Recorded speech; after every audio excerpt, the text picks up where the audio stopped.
Speaking of baseball, we now know who the United States will play in the Women's Baseball World Cup Group Rockford 2026 stage. This is scheduled for July 22nd through the 26th at Rivet Stadium.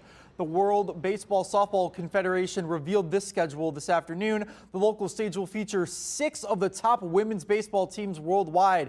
The United States, of course, Australia, Canada, Hong Kong, China, Korea, and Mexico.